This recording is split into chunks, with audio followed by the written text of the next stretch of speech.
हरे कृष्णा। आइए सब मिलकर प्रार्थना करें। नहीं है मेरा ये संसार, ना है ये मेरे लिए, सभी हैं कृष्ण के तभी तो प्यारे हैं वे सदा।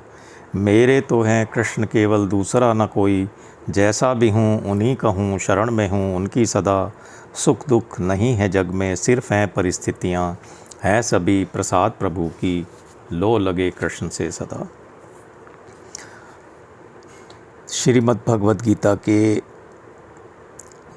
आज के सत्र में हम तीसरे अध्याय के 28वें श्लोक से आरंभ करने जा रहे हैं। आगे बढ़ने से पहले पिछले सत्र में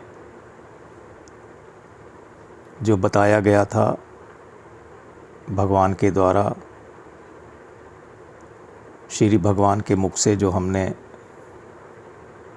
25वां से 27वां श्लोक तक सुना और फिर उसकी विवेचना करने की चेष्टा की, उसको थोड़ा सा ध्यान में ले आइए, क्योंकि यह प्रकरण भी उसी के निरंतर ही चलने वाला है। तो भगवान श्री कृष्ण अर्जुन से कह रहे हैं, परंतु देखिए यहाँ पर भी क्योंकि और परंतु जैसे शब्द प्रयोग होते हैं, जैसा मैंने पूर्व में बताया, उसका कहीं ना कहीं संदर्भ पीछे के प्रकरण से होता है। परंतु हे महाभाव, गुण विभाग और कर्म विभाग को तत्व से जानने वाला महापुरुष संपूर्ण गुण ही गुणों में बरत रहे हैं, ऐसा मानकर उसमें आसक्त नहीं होता। देखिए 27वें श्लोक में भगवान ने वर्णन किया था अहंकार से मोहित अंतःकरण वाले पुरुष के संबंध में बात आई थी। तो पिछले श्लोक में वर्णित तत्वज्ञ महापुरुष को सर्वथा भिन्न और विलक्षण बताने के लिए ही यहाँ पर परंतु शब्द का प्रयोग किया है श्री भगवान ने। सत्व, रज और तम, ये तीनों गुण प्रकृति जन्य हैं, जैसा कि हम जानते हैं। इन तीनों गुणों का कार्य होने से संपूर्ण सृष्टि त्रिगुणात्मिका कहलाती है अथवा त्रिगुणात्मिका है। शरीर, इंद्रियां, मन, बुद्धि, पदार्थ, धन, प्राणी आदि सब गुणमय ही हैं। यही गुण विभाग कहलाता है। इन शरीर आदि से होने वाली क्रिया कर्म विभाग कहलाती है। तो एक गुण विभाग हो गया, एक कर्म विभाग हो गया। गुण और कर्म यानी पदार्थ और क्रियाएं निरंतर रहती हैं, रहने वाली हैं, और ये निरंतर परिवर्तनशील हैं। पदार्थ उत्पन्न और नष्ट होने वाले हैं तथा क्रियाएं आरंभ और समाप्त होने वाली हैं। ऐसा सही तरीके से अनुभव करना ही गुण और कर्म विभाग को तत्व से जानना है। चेतन यानी कि स्वरूप में कभी कोई क्रिया नहीं होती, वह सदा निर्लिप्त निर्विकार रहता है, अर्थात उसका किसी भी प्राकृत पदार्थ अथवा क्रिया से किसी प्रकार का कोई संबंध नहीं होता। ऐसा ठीक से अनुभव करना ही चेतन को तत्व से जानना है। तत्व से जानना क्या है? प्राकृत पदार्थ और क्रिया से संबंध नहीं होता, किसका? चेतन अथवा स्वरूप का। ये ठीक से अनुभव करना ही चेतन को तत्व से जानना है। अज्ञानी इन गुण विभाग और कर्म विभाग से अपना संबंध मान लेता है और वह फिर बंध जाता है। शास्त्रीय दृष्टि से इस बंधन का मुख्य कारण अज्ञान है, लेकिन साधक की दृष्टि से राग ही मुख्य कारण है। राग अथवा विवेक, राग किससे होता है? राग अविवेक से होता है। विवेक जागृत होने पर राग नष्ट हो जाता है। यह विवेक मनुष्य में विशेष रूप से है। भगवान ने मनुष्य को ये जो योनि है मनुष्य योनि, इसको जो दूसरे योनियों से अलग किया है वो उन्नत विवेक देकर। तो यह विशेष रूप से मनुष्य के पास है। आवश्यकता सिर्फ इस विवेक को महत्व देकर पहचानने और जागृत करने की है। हमें विवेक जागृत करके विशेष रूप से राग को ही मिटाना चाहिए। तत्व को जानने की इच्छा रखने वाला साधक गुण, पदार्थ और कर्म, गुण यानी कि पदार्थ और कर्म अर्थात क्रिया से अपना कोई संबंध नहीं मानता, तो वह गुण विभाग और कर्म विभाग को तत्व से जान लेता है। चाहे गुण विभाग और कर्म विभाग को तत्व से जाने, चाहे स्वयं चेतन स्वरूप को तत्व से जाने, दोनों का ही जो परिणाम होना है वो एक ही होना है, एक ही परिणाम है दोनों का। अब थोड़ा सा और आगे गहराई में जाने का प्रयास करते हैं। गुण कर्म विभाग को तत्व से जानना क्या है अथवा इसको जानने का क्या उपाय है, इस विषय में हम थोड़ी सी चर्चा करते हैं। अब शरीर में रहते हुए भी चेतन तत्व यानी कि स्वरूप सर्वथा अक्रिय और निर्लिप्त रहता है। इस बात को और आगे हम 13वें अध्याय में 31वें श्लोक में पुनः श्री भगवान के मुखारबिंद से सुनेंगे और विस्तार पूर्वक उसे समझाया जाएगा। प्रकृति का कार्य शरीर, इंद्रियां, मन, बुद्धि आदि यानी कि ये जो चीज़ें हैं वो इदम अथवा यह इनको कहा जाता है। यह इदम अर्थात यह कभी भी मैं नहीं होता, ऐसा मैंने पूर्व में भी बताया था। जब यह यानी कि शरीर आदि मैं नहीं है, तब यह कहलाने वाली क्रिया मेरी कैसे हुई? वो क्रिया भी मेरी नहीं हुई। कहने का आशय है कि शरीर, इंद्रियां, मन, बुद्धि आदि सब प्रकृति के कार्य हैं और स्वयं इनसे सर्वथा असंबंध निर्लिप्त है। स्वयं मतलब चेतन स्वरूप। इनमें होने वाली क्रियाओं का कर्ता भी फिर स्वयं नहीं हो सकता। इस प्रकार अपने को पदार्थ एवं क्रियाओं से अलग अनुभव करने वाला बंधन में नहीं पड़ता। सब अवस्थाओं में मैं कुछ भी नहीं करता हूँ अथवा मैं कुछ नहीं करता। ये बात आगे हम और डिटेल में भी पढ़ेंगे, मैं कुछ नहीं करता के विषय में 5वें अध्याय के 8वें श्लोक में। ऐसा अनुभव करना ही अपने को क्रियाओं से अलग जानना यानी कि अलग अनुभव करना होता है। दूसरी बात, देखना, सुनना, खाना, पीना आदि सब क्रियाएं हैं और देखने, सुनने आदि के विषय, खाने पीने की सामग्री आदि सब पदार्थ हैं। इस बात को तो हम सब जानते ही हैं। इन क्रियाओं और पदार्थों को हम इंद्रियों यानी कि मुँह, आँख, कान आदि से जानते हैं। इंद्रियों को मन से और मन को बुद्धि से और बुद्धि को माने हुए अहम यानी कि मैंपन से जानते हैं। यह अहम अथवा मैंपन भी एक सामान्य प्रकाश चेतन से प्रकाशित होता है। वह सामान्य प्रकाश ही सबका ज्ञाता, सबका प्रकाशक और सबका आधार है।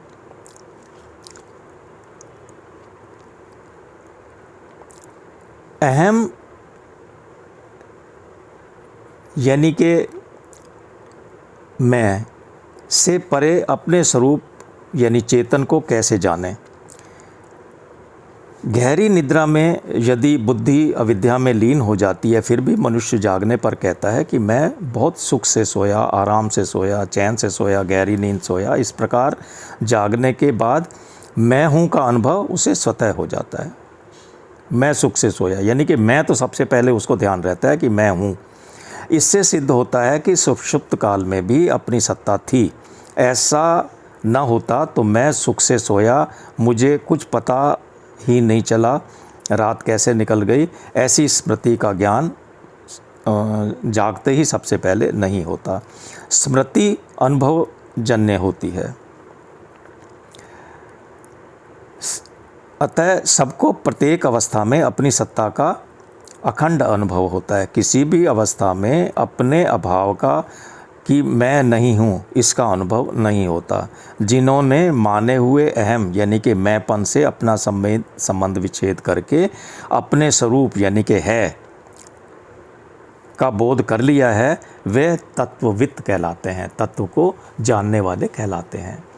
अपरिवर्तनशील परमात्म तत्व के साथ हमारा स्वतः सिद्ध नित्य संबंध है, ऐसा पूर्व में भी हम जान चुके हैं। परिवर्तनशील प्रकृति के साथ हमारा संबंध वस्तुतः है ही नहीं, तो फिर क्या है वो केवल माना हुआ संबंध है। प्रकृति से माने हुए संबंध को यदि विचार के द्वारा मिटाते हैं तो उसे ज्ञान योग कहते हैं, और यदि वही संबंध परहितार्थ कर्म करते हुए मिटाते हैं तो फिर उसे हम कर्म योग कहते हैं।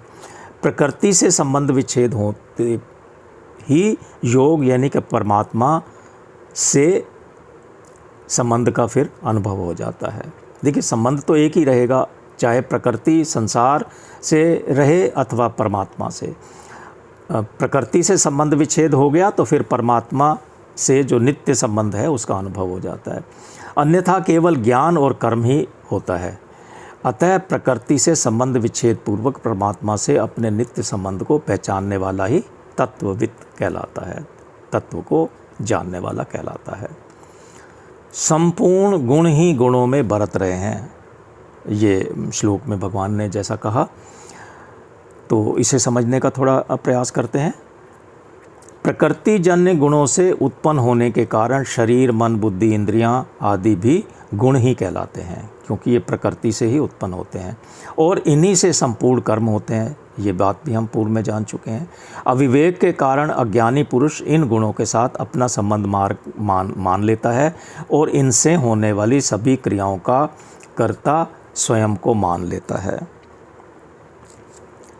लेकिन स्वयं यानी कि सामान्य प्रकाश चेतन स्वरूप में अपनी स्वतः सिद्ध स्थिति का अनुभव होने पर मैं करता हूँ ऐसा भाव फिर नहीं आता है।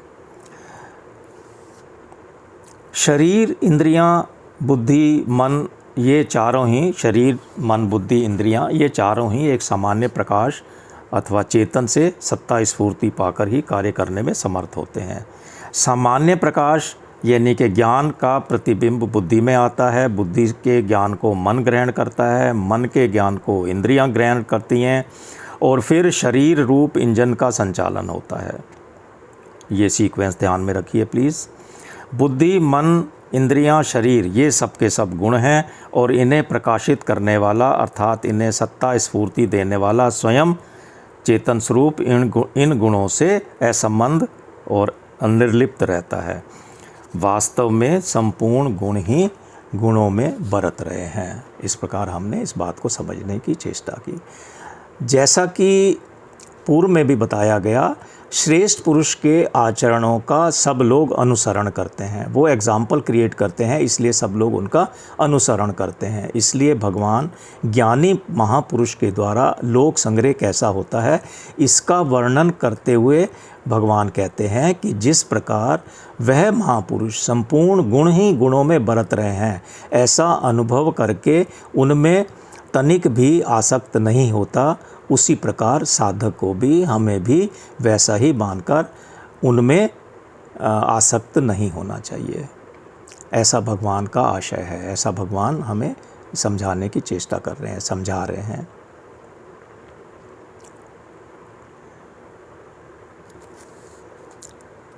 एक और बात, कोई भी वस्तु का दूसरी वस्तु के प्रति आकर्षण होने में मूल कारण क्या है? उन दोनों की सजातीयता। एक ही जाति के होने के कारण दो वस्तुओं का आपस में आकर्षण अथवा अट्रैक्शन होता है। विजातीय वस्तुओं में न तो आकर्षण होता है, न प्रवृत्ति होती है और न प्रवृत्ति की सिद्धि ही होती है। आकर्षण, प्रवृत्ति, प्रवृत्ति की सिद्धि सजातीयता के कारण प्रकृति में ही होती है। लेकिन पुरुष अर्थात चेतन में विजातीय प्रकृति यानी कि जड़ का जो आकर्षण दिखाई देता है, प्रतीत होता है, उसमें भी वास्तव में प्रकृति का अंश ही प्रकृति की ओर आकर्षित होता है। करने और भोगने की क्रिया प्रकृति में ही है, पुरुष में नहीं है। पुरुष तो सदा निर्विकार, अचल, नित्य और एक रस रहता है। 13वें अध्याय के 31वें श्लोक में भगवान ने बताया, जो कि हम आगे बढ़ने पर हमें ज्ञात होगा कि शरीर में स्थित होने पर भी पुरुष वस्तुतः ना तो कुछ करता है और निर्लिप्त होता है। पुरुष तो केवल प्रकृति स्थित होने यानी कि प्रकृति से तादात्म्य मानने के कारण सुख और दुखों का भोक्तृत्व में कारण कहा जाता है, उसका हेतु माना जाता है। ये बात भी 13वें अध्याय के 20वें श्लोक में विस्तार पूर्वक बताई जाएगी। और कहने का आशय यह है कि यद्यपि संपूर्ण क्रियाओं की सिद्धि और आकर्षण प्रकृति में ही होता है, फिर भी प्रकृति से तादात्म्य के कारण पुरुष मैं सुखी हूँ, मैं दुखी हूँ ऐसा मानकर भोक्तृत्व में हेतु बन जाता है। क्योंकि सुखी दुखी होने का जो अनुभव है वो प्रकृति अथवा जड़ में ही हो सकता है। प्रकृति अथवा जड़ के बिना केवल पुरुष चेतन सुख दुख का भोक्ता बन ही नहीं सकता।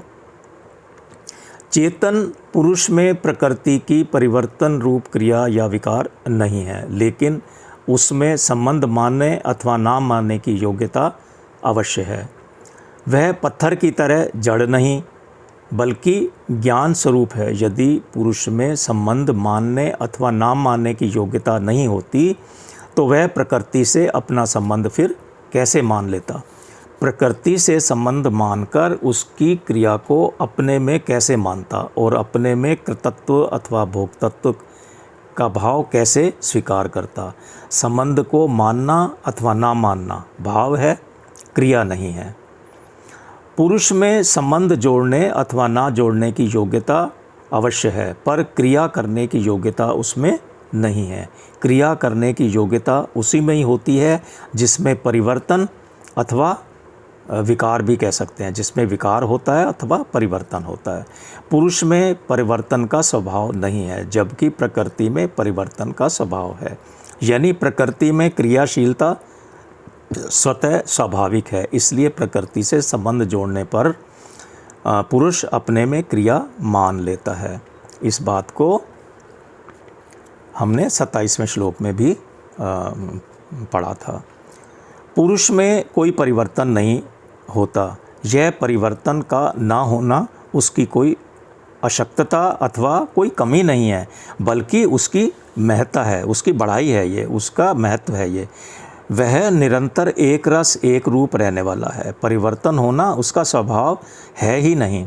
जैसे बर्फ़ में गर्म होने का स्वभाव अथवा उसमें योग्यता नहीं है तो उसको अयोग्य थोड़े कह देंगे, यह उसकी क्वालिटी है। परिवर्तन रूप क्रिया होना प्रकृति का स्वभाव है, पुरुष का नहीं, क्योंकि पुरुष तो एक रस रहता है। परंतु प्रकृति से अपना संबंध ना मानने की इसमें पूरी योग्यता है। किसमें? प्रकृति में। प्रकृति का स्वभाव है तो उसकी ये पूरी योग्यता है। सामर्थ्य स्वतंत्रता है।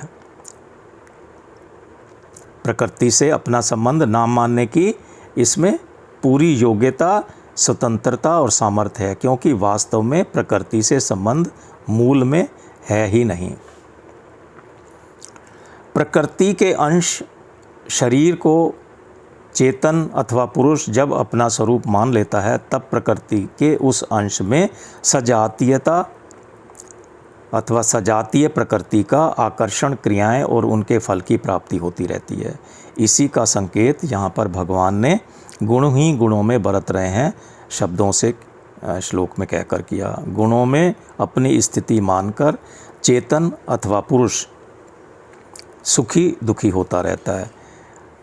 वास्तव में सुख दुख की पृथक सत्ता नहीं है, इसलिए भगवान गुणों से माने हुए संबंध का विच्छेद करने के लिए यहाँ पर विशेष रूप से जोर दे रहे हैं। वैसे संबंध विच्छेद पहले से अथवा सदा से ही है, केवल भूल से संबंध हमने माना हुआ है प्रकृति के साथ। माने हुए संबंध को अस्वीकार करके केवल गुण ही गुणों में बरत रहे हैं। इस सच्चाई को, इस वास्तविकता को पहचानना मात्र ही है। इसे पहचान लिया तो अपने आप ही फिर संबंध विच्छेद हो जाएगा। तत्वज्ञ महापुरुष प्रकृति अथवा जड़ और पुरुष अथवा चेतन को स्वाभाविक ही अलग अलग जानता है, इसलिए वह प्रकृतिजन्य गुणों में आसक्त होता ही नहीं है। भगवान साधक को हमें ये आज्ञा देते हैं कि वे भी प्रकृतिजन गुणों को अलग मानकर उनमें आसक्त ना हो। तीसरे अध्याय के आरंभ से ही अर्थात इसी अध्याय की जो हम अभी चल रहा है उसके आरंभ से ही भगवान ने कई उदाहरणों एवं कई दृष्टिकोणों से कर्म करने पर ही जोर दिया है। जैसे जनकादि महापुरुषों का निष्काम भाव से कर्म करने की परंपरा बताई उन्होंने इसी अध्याय के 20वें श्लोक में। फिर 22वें श्लोक में कहा कि मैं भी कर्म करता रहता हूँ। ज्ञानी महापुरुष भी अज्ञानी पुरुषों के समान लोक संग्रहार्थ कर्म करता है, 25वें और 26वें श्लोक में कहा भगवान ने। इससे यह बात तो सिद्ध होती है कि प्रत्येक दृष्टि से कर्म करना ही उत्तम है, श्रेयकर है। जो अहंकार से मोहित नहीं होता वह तत्व से जानने वाला अथवा तत्वित होता है। इसी तत्वित को ही दूसरे अध्याय के 16वें श्लोक में तत्वदर्शी कहकर भगवान ने नाम दिया था। तत्ववित गुण विभाग और कर्म विभाग से अर्थात पदार्थ और क्रिया से सर्वथा अतीत हो जाता है, ऊंचा उठ जाता है। जब तक साधक का संसार के साथ संबंध रहेगा तब तक वह तत्ववित नहीं हो सकता, क्योंकि संसार के साथ संबंध रखते हुए कोई संसार को जान ही नहीं सकता। संसार से सर्वथा अलग होने पर ही हम संसार को जान सकते हैं, यही नियम है। इसी तरह परमात्मा से अलग होकर कोई परमात्मा को जान ही नहीं सकता। परमात्मा से एक होकर ही परमात्मा को जान सकते हैं, यही नियम है। कारण यह है कि वास्तव में हम संसार से अलग हैं और परमात्मा से एक हैं। शरीर की संसार के साथ एकता है, हमारी अथवा स्वयं की परमात्मा के साथ एकता है। इस बात को हमें हमेशा ध्यान में रखना चाहिए। इस प्रकार हमने 28वें श्लोक को समझने का प्रयास किया। आइए आगे बढ़ते हैं इसी कड़ी में 29वें श्लोक की तरफ। भगवान श्री कृष्ण अर्जुन से कहते हैं, प्रकृति जन गुणों से उत्पन्न मोहित हुए अज्ञानी मनुष्य गुणों और कर्मों में आसक्त रहते हैं। उन पूर्णतया न समझने वाले मंद बुद्धि अज्ञानियों को पूर्णतया जानने वाला ज्ञानी मनुष्य विचलित ना करे। बड़ा इम्पोर्टेंट श्लोक है ये भी। वैसे तो गीता में श्लोक ही नहीं, श्लोक के सभी शब्द जो भगवान के मुखारबिंद से निकले हैं बहुत ही महत्वपूर्ण हैं, लेकिन कुछ विशेष तौर से महत्वपूर्ण मैं इसलिए कहता हूँ कि उन्हें थोड़ा सा और अधिक ध्यान और गहराई से समझना चाहिए। प्रकृति जन गुण मनुष्य को बांधने वाले हैं। प्रकृति जन गुण कौन से? सत्वगुण, रजगुण और तमगुण। सत्वगुण सुख और ज्ञान की आसक्ति से बांधता है, रजोगुण कर्म की आसक्ति से बांधता है और तमोगुण प्रमाद, आलस्य और निद्रा से मनुष्य को बांधता है।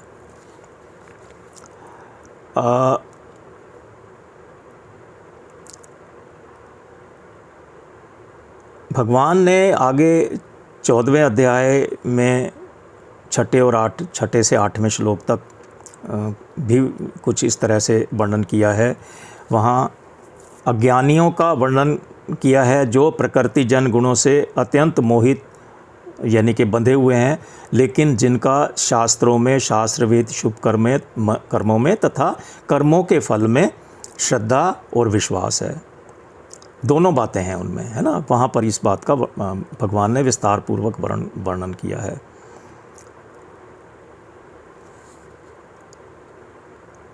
लौकिक और पारलौकिक भोगों की कामना के कारण ये पुरुष पदार्थों और कर्मों में आसक्त रहते हैं।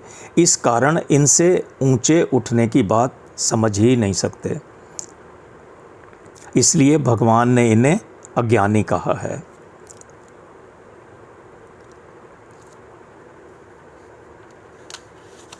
श्लोक में भगवान ने आगे कहा है, अज्ञानी मनुष्य शुभ कर्म तो करते हैं, नित्य निरंतर ना रहने वाले नाशवान पदार्थों की प्राप्ति के लिए करते हैं।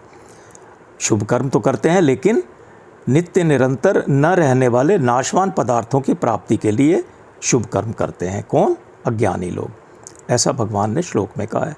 धनादि प्राप्त पदार्थों में वे ममता रखते हैं अज्ञानी लोग, और अप्राप्त पदार्थों की कामना करते रहते हैं। ममता और कामना से बंधे रहने के कारण वे गुणों, पदार्थों और कर्मों के तत्व को पूर्ण रूप से नहीं जानते। अज्ञानी मनुष्य शास्त्र विहित कर्म और उनकी विधि को तो ठीक से तरह से जानते हैं, क्योंकि अगर वो ठीक तरह से शास्त्र विहित कर्म और उनकी विधि को का पालन ना करें तो उनको ये है कि हमें जो हमारी कामना पूरी नहीं हो पाएगी, जो हम चाहते हैं, जिसके लिए हम ये कर्म कर रहे हैं विधि विधान पूर्वक, वो अगर त्रुटि रह गई तो हमें फिर वो उसका फल नहीं मिलेगा। लेकिन गुणों और कर्मों के तत्व को वो लोग ठीक से नहीं जानते, इसलिए भगवान ने उन्हें अज्ञानी कहा है।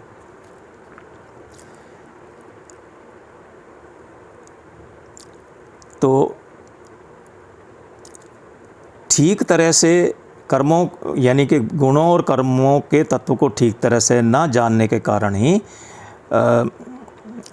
पूर्णतया ना जानने के कारण ही भगवान ने उन्हें अज्ञानी कहा है, यानी कि वो पूर्णतया ना समझने वाले होते हैं और सांसारिक भोग एवं संग्रह में रुचि होने के कारण उन्हें मंद बुद्धि कहा है भगवान ने। गुण और कर्म विभाग को पूर्णतया जानने वाला तथा कामना ममता से रहित ज्ञानी पुरुष को चाहिए कि वह सकाम भाव पूर्वक शुभ कर्मों में लगे हुए अज्ञानी पुरुषों को शुभ कर्मों से विचलित ना करे, जिससे वे मंद बुद्धि पुरुष अपनी वर्तमान स्थिति से नीचे न गिर जाएं। इसी अध्याय के हमने 25वें और 26वें श्लोक में ऐसे अज्ञानी पुरुषों का भगवान ने वर्णन किया था। क्या वहाँ पर क्या शब्द प्रयोग किए थे भगवान ने? आसक्ति रहित सावधान तत्वज्ञ महापुरुषों से ये कहा था कि वो ऐसा ना करें जिससे कि मंद बुद्धि वाले वर्तमान स्थिति से भी नीचे गिर जाएं। अज्ञानी मनुष्य स्वर्ग प्राप्ति के लिए शुभ कर्म किया करते हैं, मोक्ष के लिए नहीं करते। देखिए, वो सुख प्राप्त करने के लिए, स्वर्ग प्राप्त करने के लिए, इसलिए भगवान ने ऐसे मनुष्यों को विचलित ना करने की आज्ञा दी है। यानी कि वे महापुरुष अपने वचन, अपने द्वारा की गई क्रियाएं अथवा किसी संकेत इत्यादि से कोई बात ऐसी प्रकट ना करें जिससे उन सकाम पुरुषों की शास्त्र विहित शुभ कर्मों में अश्रद्धा अथवा विश्वास या रुचि पैदा हो जाए और वे उन कर्मों का त्याग कर दें, क्योंकि ऐसा करने से उनका फिर पतन हो सकता है।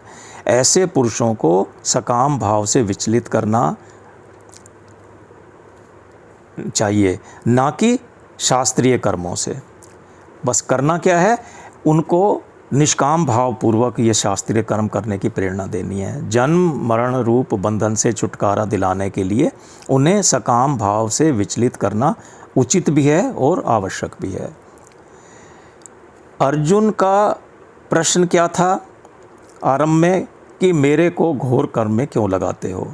उस प्रश्न का उत्तर भगवान कई प्रकार से देते हैं, जिसका तात्पर्य है कि मेरा उद्देश्य घोर कर्म में लगाना नहीं है, बल्कि कर्मों से संबंध विच्छेद करना है। कर्मों से संबंध विच्छेद करने के लिए ही कर्म योग का निरूपण किया गया है। इस प्रकार हमने 29वां श्लोक समझने का प्रयास किया।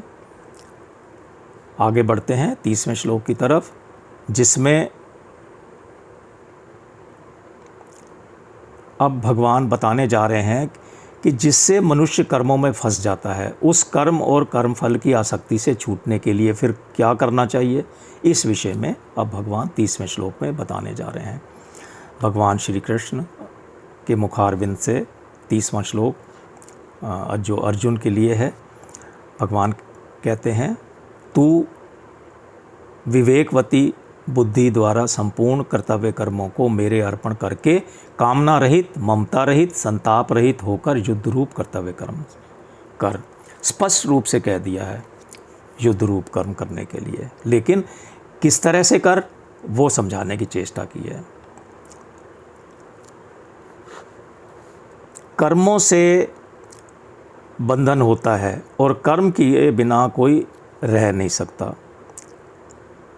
इसलिए कर्म करने से तो मैं बंध जाऊंगा, प्राय ऐसा हम लोग सोचते हैं।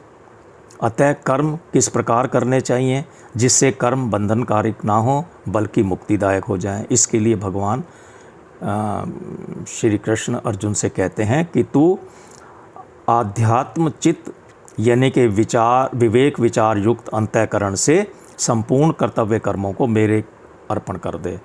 अर्पण कैसे कर दे? अर्थात इनसे अपना कोई संबंध ना मान। संबंध ना मानने से क्या होगा? ये फिर भगवान के अर्पण हो जाएंगे, क्योंकि वास्तव में संसार मात्र की संपूर्ण क्रियाओं में केवल मेरी शक्ति ही काम कर रही है।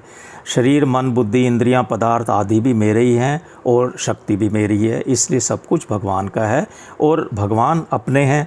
ये बात हम गंभीरतापूर्वक विचार करके जब कर्म करें तो अर्जुन से कह रहे हैं भगवान कि जब ये विचार करके तू कर्तव्य कर्म करेगा तब वे कर्म तेरे को बांधने वाले नहीं होंगे बल्कि तेरा उद्धार करने वाले हो जाएंगे। मन, बुद्धि, इंद्रियां, पदार्थ, शरीर इन पर अपना कोई अधिकार नहीं चलता। यह सब मनुष्य मात्र का अनुभव है, ये सब जानते हैं, ये सब प्रकृति के हैं और स्वयं हम परमात्मा का अंश हैं। जैसा कि 15वें अध्याय में भगवान ने कहा है, ममे वांशु जीव लोके। अतः शरीर आदि पदार्थों में भूल से माने हुए अपने संबंध को अथवा अपनेपन को हटाकर इनको भगवान का ही मानना, जो कि वास्तव में है, अर्पण करना कहलाता है। और कोई उठा के नहीं देना है। अर्पण करना मतलब मन से इसको मानना है। अतः अपने विवेक को महत्व देकर जो भगवान ने विशेष रूप से मानव जाति को दिया है उसको महत्व देकर विवेक को पदार्थों और कर्मों से मूर्खतावश अपने माने हुए संबंध का, जो कि वास्तव में है नहीं, का त्याग करना ही अर्पण करने का आशय है, तात्पर्य है। विवेक विचार पूर्ण अंतःकरण का क्या तात्पर्य है? भगवान ने जैसा कि तू विवेकवती बुद्धि के द्वारा तो इसका तात्पर्य समझते हैं। भगवान ये कहना चाहते हैं कि किसी भी मार्ग का साधक हो चाहे कोई, उसका उद्देश्य आध्यात्मिक होना चाहिए, लौकिक नहीं। वास्तव में उद्देश्य या आवश्यकता सदैव नित्य तत्व की अथवा आध्यात्मिक होती है और कामना सदैव अनित्य तत्व यानी कि उत्पत्ति और विनाशशील वस्तु की होती है। साधक में उद्देश्य होना चाहिए, कामना नहीं। उद्देश्य वाला अंतःकरण विवेक विचार युक्त ही रहता है, अर्थात विवेकवती बुद्धि, जो शब्द प्रयोग किया है भगवान ने, उसी तरह का रहता है। शरीर आदि भौतिक पदार्थ अपने हैं। वास्तव में ये पदार्थ अपने और अपने लिए हैं नहीं, बल्कि केवल सदुपयोग करने के लिए मिले हुए हैं। अपने न होने के कारण नहीं, मैं इसे दोबारा बताने की चेष्टा करता हूँ। शरीर और भौतिक पदार्थ अपने नहीं हो सकते, ना अपने हैं। ये केवल हमें काम करने के लिए, कर्म करने के लिए, सदुपयोग के लिए मिले हुए हैं। अपने ना होने के कारण इन पर हमारा किसी तरह का अधिकार आधिपत्य नहीं चलता। संपूर्ण संसार परमात्मा का है, लेकिन जीव भूल से परमात्मा की वस्तु को अपनी मान लेता है। हम लोग क्या है, संसार को अपना मान लेते हैं, इसलिए बंधन में पड़ जाते हैं। अतः विवेक विचार के द्वारा इस भूल को मिटाकर संपूर्ण पदार्थ और कर्मों को अध्यात्म तत्व यानी कि परमात्मा का स्वीकार कर लेना चाहिए और यही विवेक बुद्धि है। आध्यात्म विचित्त के द्वारा उनका अर्पण करना है। अविवेक से ही उत्पत्ति और विनाशशील शरीर यानी संसार अपना दिखाई देता है। यदि विवेक विचार पूर्वक देखा जाए तो शरीर अथवा संसार अपना नहीं दिखाई देगा, बल्कि एक अविनाशी परमात्म तत्व ही अपना दिखाई देगा। संसार को अपना देखना ही पतन का मुख्य कारण है और अपना ना देखना उत्थान है।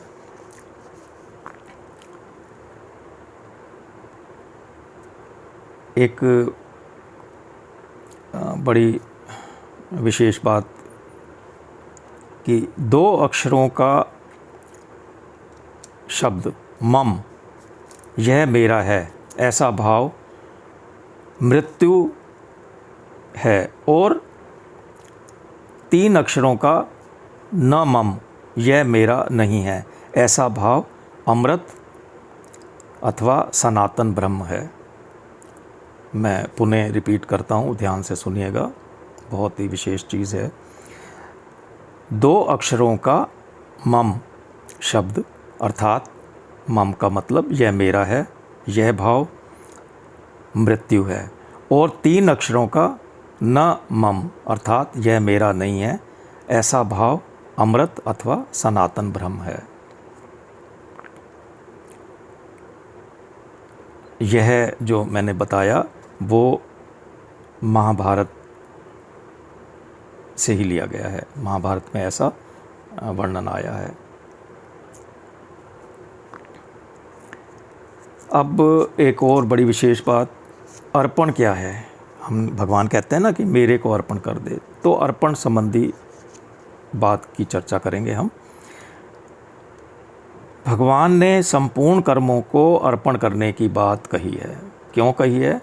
इसलिए कि मनुष्य ने करण यानी कि शरीर, इंद्रिया, मन, बुद्धि और प्राण और उपकरण यानी कि कर्म करने में उपयोगी सामग्री तथा क्रियाओं को भूल से अपनी और अपने लिए मान लिया, जो कभी इसके थे नहीं, हैं नहीं और होंगे भी नहीं और हो सकते भी नहीं। उत्पत्ति और विनाशशील वाली वस्तुएं से अविनाशी का कोई संबंध नहीं होता। कर्मों को चाहे संसार के अर्पण कर दें, चाहे प्रकृति के अर्पण कर दें, चाहे भगवान के अर्पण कर दें, तीनों का एक ही नतीजा निकलेगा, क्योंकि संसार प्रकृति का कार्य है और भगवान प्रकृति के स्वामी हैं। इस दृष्टि से संसार और प्रकृति दोनों भगवान के हैं। मैं भगवान का हूँ और मेरी कहलाने वाली सभी वस्तुएं भगवान की हैं। इस प्रकार सब कुछ भगवान के अर्पण कर देना चाहिए। बस ये मान लिया और अर्पण हो गया, ये मानिए आप तो। अर्थात अपनी ममता उससे हटा लेनी चाहिए, वस्तुओं से। जो मैं अपनी मानता हूँ उससे अपनी ममता हटा ली तो वो भगवान के अर्पण हो गए। ऐसा करने के बाद फिर साधक को संसार अथवा भगवान से कुछ भी चाहना नहीं पड़ता, क्योंकि जो उससे चाहिए उसकी व्यवस्था भगवान स्वतः स्वयं करते रहते हैं। अर्पण करने के बाद फिर शरीर आदि पदार्थ अपने प्रतीत ही नहीं होते। यदि अपने प्रतीत होते हैं तो वास्तव में फिर अर्पण हुआ ही नहीं, कोई कमी रह गई फिर तो।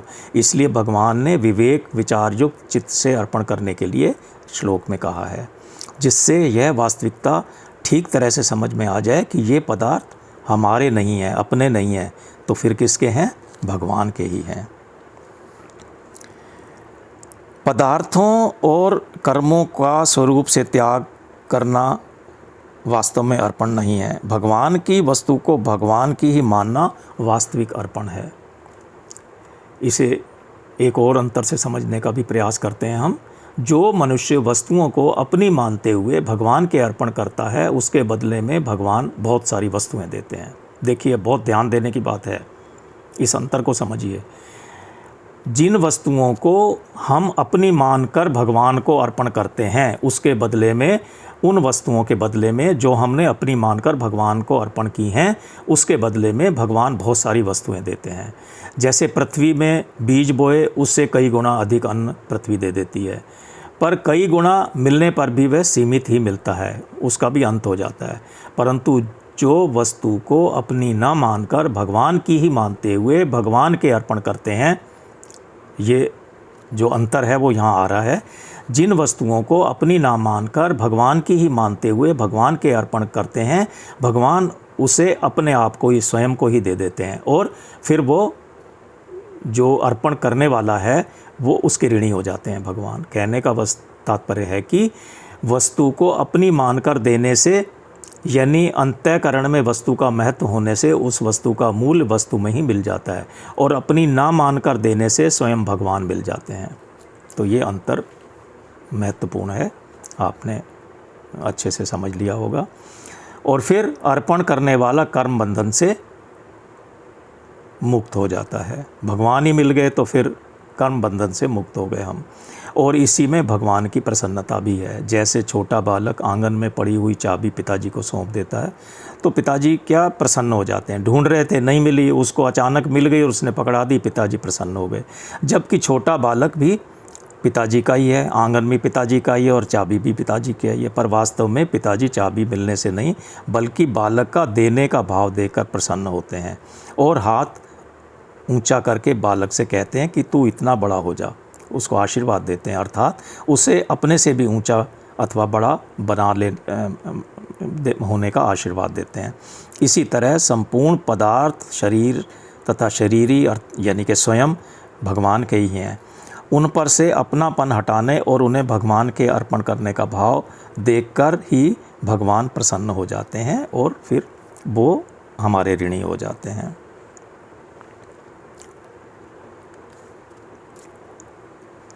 थोड़ा और आगे बढ़ते हैं, समझने का प्रयास करते हैं। मनुष्य के जीवन निर्वाह और साधन के लिए जो जो आवश्यक सामग्री है उसे बहुत अधिक मात्रा में वो प्राप्त है हमें, और उसमें भगवत प्रदत्त विवेक भी विद्यमान है। भगवान ने बहुत विवेक भी दिया है हमें, उस विवेक को महत्व नहीं देते हम। और विवेक महत्व ना देकर जब मनुष्य प्राप्त वस्तुओं का ठीक ठीक सदुपयोग नहीं करता बल्कि उन्हें अपना मानकर अपने लिए उनका उपभोग करता है और प्राप्त वस्तुओं में ममता तथा अप्राप्त वस्तुओं की कामना करने लगता है, तब वह जन्म मरण के बंधन में बंध जाता है। योग्यता, शक्ति, शरीर, इंद्रियां, व्यक्ति, परिस्थिति, घटना, मन, प्राण, बुद्धि आदि सब मिले हुए दिखते हैं। वे पहले भी हमारे पास नहीं थे और बाद में सदा के लिए हमारे पास नहीं रहेंगे, क्योंकि वे कभी एक रूप नहीं रहते, प्रतिक्षण बदलते रहते हैं। इस वास्तविकता को मनुष्य जानता है। यदि मनुष्य जैसा जानता है वैसा मान भी ले और वैसा ही आचरण में ले आए तो उसका फिर उद्धार होने में ज़रा सा भी संदेह नहीं है। जैसा जानता है वैसा मान लेने का आशय यह है कि शरीर आदि पदार्थों को अपना और अपने लिए ना माने, उनके आश्रित ना रहें और उन्हें महत्व देकर उनकी पराधीनता स्वीकार ना करें। पदार्थों को महत्व देना बहुत बड़ी भूल है, बहुत भारी भूल है। उनकी प्राप्ति से अपने को कृतार्थ मानना बहुत बड़ा बंधन है। नाशवान पदार्थों को महत्व देने से ही उनकी नई नई कामनाएं पैदा होती हैं। कामना संपूर्ण पापों, तापों, दुखों, अनर्थों, नरकों आदि की जड़ है।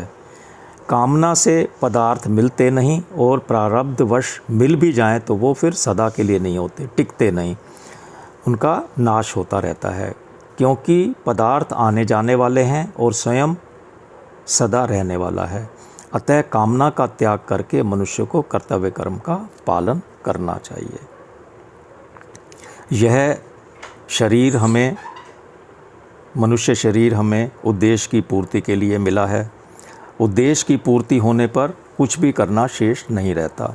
कामना पूर्ति के लिए कर्मों में प्रवृत्ति उन्हीं मनुष्यों की होती है जो अपने वास्तविक उद्देश्य यानी कि नित्य तत्व परमात्मा की प्राप्ति को भूले हुए हैं। ऐसे मनुष्यों को भगवान ने कृपण यानी कि दीन अथवा दया का पात्र कहा है, दूसरे अध्याय के 49 श्लोक में। जो मनुष्य उद्देश्य को सामने रखकर कामना की निवृत्ति के लिए कर्मों में प्रवृत्त होते हैं, उन्हें भगवान ने मनीषी यानी कि बुद्धिमान ज्ञानी कहा है, दूसरे अध्याय के 51वें श्लोक में, 51 श्लोक में। सेवा, स्वरूप बोध और भगवत प्राप्ति का भाव उद्देश्य है, कामना नहीं है। कामना उद्देश्य नहीं है। नाशवान पदार्थों की प्राप्ति का भाव ही कामना कहलाता है। अतः कामना के बिना कर्मों में प्रवृत्ति नहीं होती, ऐसा मानना बहुत भारी भूल है। उद्देश्य की प्राप्ति के लिए कर्म सुचारू रूप से होते हैं। अपने अंशी, अपना अंशी कौन है? परमात्मा। अपने अंशी से विमुख होकर संसार अथवा जड़ता से अपना संबंध मान लेने से ही आवश्यकता और कामना दोनों की ही उत्पत्ति होती है। संसार से माने हुए संबंध का सर्वथा त्याग होने पर आवश्यकता की पूर्ति और कामना की निवृत्ति होती है। तो संसार से संबंध है नहीं, माना हुआ है, इसे त्याग देने पर आवश्यकता की पूर्ति और कामना की निवृत्ति होती है। तो आवश्यकता क्या है? परमात्मा के सम्मुख होना, तो उसकी पूर्ति होती है। संपूर्ण कर्मों और पदार्थों यानी कि कर्म सामग्री को भगवतपण या भगवान को अर्पण करने के बाद भी कामना, ममता और संताप कुछ अंश शेष रह सकता है। ये जो दूसरा ये श्लोक का दूसरा भाग है उस विषय में बात कर रहा हूँ।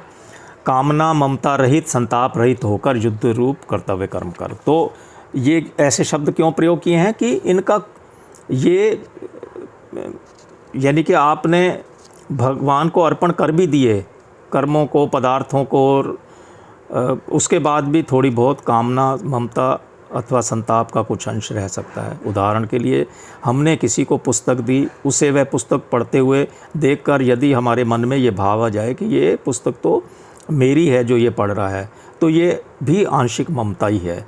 जो पुस्तक अर्पण करने के बाद भी शेष है, जो पुस्तक को हमने किसी को दे दी उसके बाद भी हमारे अगर मस्तिष्क में ये बात रही, तो ये भी ममता का अंश है। इस अंश का त्याग करने के लिए भगवान अर्जुन से कहते हैं कि तू नई वस्तु की कामना मत कर, प्राप्त वस्तु में ममता मत कर और नष्ट वस्तु का संताप मत कर। 3 बातें, तीनों के लिए अलग अलग तरह से मैंने बताई। तू नई वस्तु की कामना मत कर, प्राप्त वस्तु में ममता मत कर और नष्ट वस्तु का संताप मत कर। अरे वो तो चली गई या वो तो समाप्त हो गई।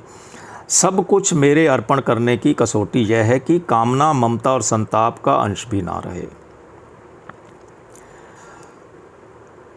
कुछ साधकों को सब कुछ भगवान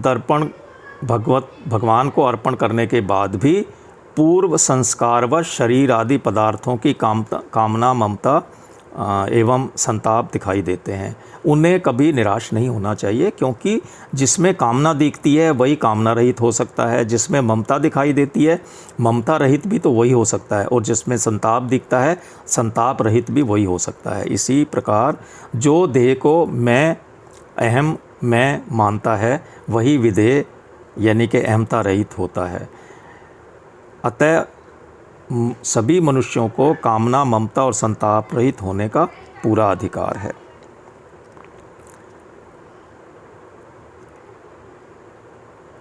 एक शब्द इस श्लोक में जो प्रयोग किया गया है, ज्वर यानी कि संताप रहित की बात की है भगवान ने, वो पूरी गीता में केवल यहीं पर ही आया है। युद्ध में कुटुंब का स्नेह आदि के संताप होने की संभावना रहती है। जैसा कि अर्जुन ने भी कहा, युद्ध रूप कर्तव्य कर्म करते समय विशेष सावधान रहने के लिए भगवान संताप रहित होकर रहने की बात कर रहे हैं। अर्जुन से कहते हैं कि तू संताप रहित होकर युद्ध रूप कर्तव्य कर्म कर। तो ये शब्द केवल यहीं पर ही प्रयोग किया गया है, क्योंकि युद्ध में विशेष रूप से संताप उत्पन्न होता है परिवार के प्रति, कुटुंब स्नेह के कारण, तो उससे रहित होने की बात कर रहे हैं। अर्जुन के सामने युद्ध के रूप में कर्तव्य कर्म था, इसलिए भगवान यहाँ पर युद्ध करने की आज्ञा दे रहे हैं। इसमें भगवान का आशय युद्ध करने से नहीं बल्कि कर्तव्य कर्म करने से है। इसलिए समय समय पर जो कर्तव्य कर्म सामने आ जाए उसे साधक को निष्काम भावपूर्वक, निर्मम तथा निसंताप होकर भगवतपर्ण बुद्धि से करना चाहिए। उसके परिणाम सिद्धि अथवा असिद्धि की तरफ ध्यान नहीं देना चाहिए। मैं युद्ध में जीतूंगा या नहीं जीतूंगा, तो सिद्धि असिद्धि की तरफ ध्यान नहीं देना चाहिए। सिद्धि असिद्धि, अनुकूलता प्रतिकूलता आदि में सम रहना चाहिए या संताप रहित रहना चाहिए, क्योंकि अनुकूलता से होने वाली प्रसन्नता और प्रतिकूलता से होने वाली उद्विग्नता दोनों ही संताप हैं, दोनों ही ज्वर हैं। राग, द्वेष, हर्ष, शोक, काम, क्रोध आदि विकार भी संताप ही हैं, ज्वर ही हैं। नटशेल में राग, द्वेष, चिंता, उद्वेग यानी कि हलचल, मन स्थिति में आदि जितनी भी मानसिक विकृतियां हैं, विकार हैं, वे सब ज्वर हैं, वे सब संताप हैं, और उनसे रहित होना ही संताप रहित होना है। यही इस जो श्लोक में भगवान का कहने का आशय है। संपूर्ण कर्मों को भगवान के अर्पण करने के बाद भी अपने में जो कामना, ममता, संताप दिखाई देते हैं उन्हें भी भगवान के अर्पण कर देना चाहिए। भगवान के अर्पण करने से वह भगवाननिष्ठ हो जाता है। फिर दूसरे अध्याय के 48वें श्लोक में भगवान ने सिद्धि असिद्धि में सम होकर कर्तव्य करने की आज्ञा दी थी। ध्यान कीजिए, दूसरे अध्याय का 48वां श्लोक पुनः देख सकते हैं आप। तो ऐसे ही यहाँ पर 30वें श्लोक में, जो कि अभी हम समझने का प्रयास कर रहे हैं, निष्काम, निर्मम और निसंताप होकर युद्ध अर्थात कर्तव्य कर्म करने की आज्ञा दे रहे हैं। जब युद्ध जैसा घोर अथवा क्रूर कर्म भी समभाव से किया जा सकता है, तब संसार में ऐसा और कोई काम हो ही नहीं सकता जो समभाव से ना किया जा सके। समभाव कब होता है?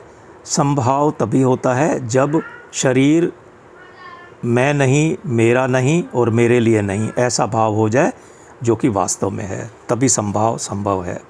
अपने लिए कुछ भी ना पाने या करने की इच्छा ना रहने पर अहम यानी कि व्यक्तित्व स्वतः नष्ट हो जाता है।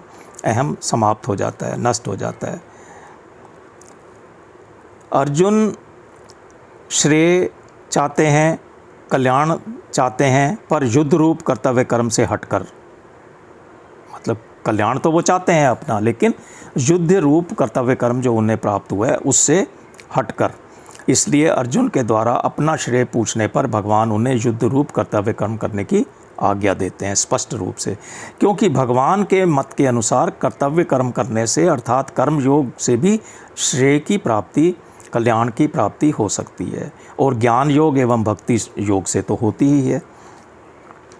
भगवान ने अर्जुन के प्रश्न, क्या प्रश्न था, मुझे घोर कर्म में क्यों लगाते हो, का कई तरह से उत्तर दिया, जैसा कि मैंने पूर्व में भी बताया अभी।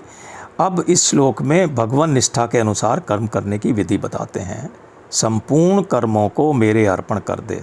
ऐसा कहने का भगवान का तात्पर्य है कि क्रिया और पदार्थ को अपने और अपने लिए न मानकर मेरे और मेरे लिए ही मान, कारण कि भगवान समग्र हैं और संपूर्ण कर्म तथा पदार्थ समग्र भगवान के ही अंतर्गत हैं।